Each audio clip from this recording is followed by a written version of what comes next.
And with that, a look now at Caracas, Venezuela. We are seeing mixed reaction to the U.S. capture of Maduro. Some Venezuelans around the world celebrating today.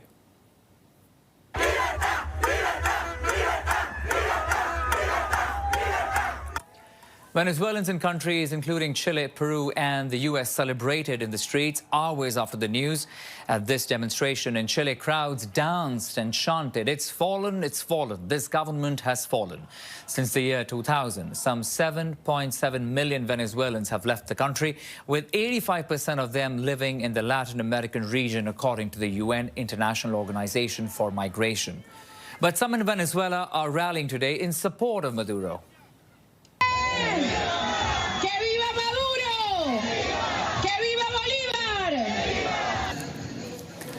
And this is the scene in Venezuela's capital where the attack happened, and supporters are now gathering in today in more numbers.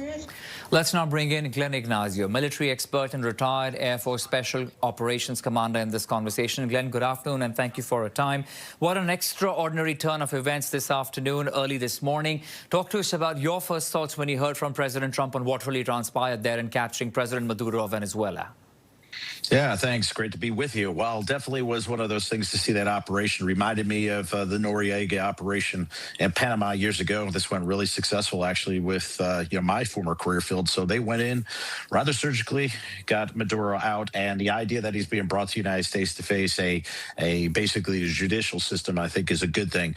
It's something Venezuelan people have been, I think, looking forward to for a long time. Depending on who you speak with, Glenn, of course, you heard some of the reactions there coming in, some, of course, supporting the U.S., some questioning the violation of international law in this case. Your take on those reactions that are coming in? Yeah, definitely split. I've seen a lot of the support of Venezuela, both, the Russians and the Chinese, of course, get a lot of oil from Venezuela.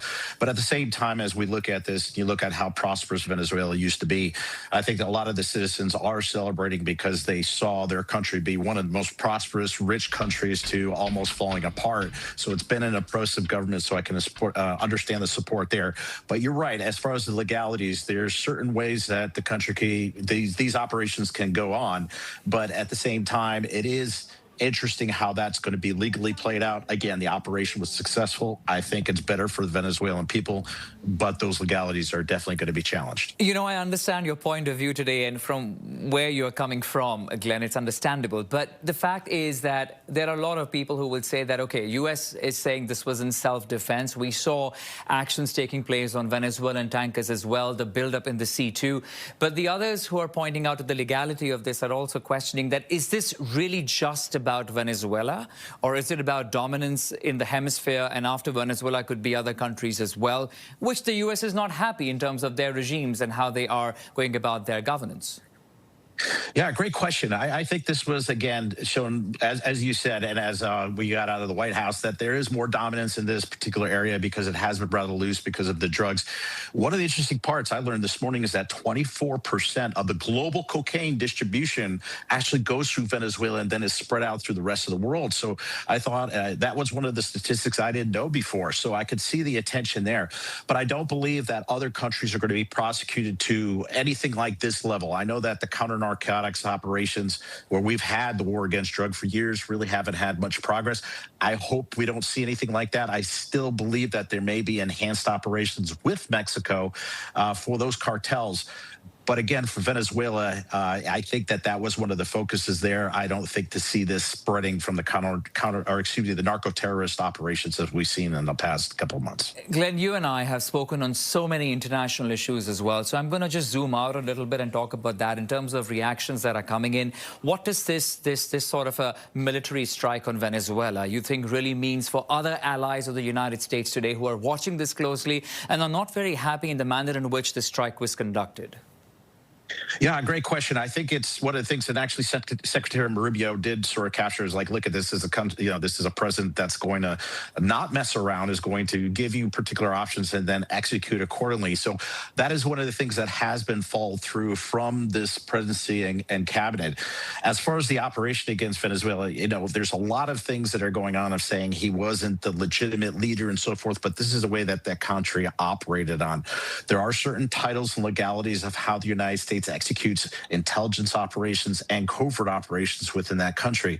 But again, we do see certain countries that are supporting Venezuela and against this operation. So it is a complex situation Yeah. globally, including Russia. You know, they're the ones that go into Ukraine, but they're also questioning the operation in Venezuela. It's sort of hypocritical on that side. I know. I'm glad you bring that up because you see there are other leaders around the world who are trying to do a similar thing. I'm not trying to put Venezuela, Ukraine, or Taiwan in the same bucket. I'm not. But I'm talking about the leaders of certain countries who are trying to assert their dominance in their particular regions, like President Trump is trying to do in theirs. Do they today get a reason to say, well, if it can happen in the West, it can happen in our region? Well, that's a great point. I mean, I think it's one of those things that it does set a certain precedence as we, again, you know, you see this particular operation. Now, there may have been, again, the narco situation and everything that's been presented. There is that oil situation. Yeah. So are other countries going to look at this? Because as we've seen in the UN Security Council, with all those operations around the world, the UN is a great, I would say, a figurehead as far as saying what they like and don't like, but there's never been really a UN that has teeth to have an impact. So you are great in your position that this may trigger other things around the globe. And again, you can't be hypocritical. So what is going to happen? Great point. Yeah, big question indeed. We'll be watching all of those developments very closely. But for the moment, Glenn Ignazio, military expert and retired Air Force Special Operations Commander, thank you for joining in again, Glenn. Appreciate it. Always, actually. Take care.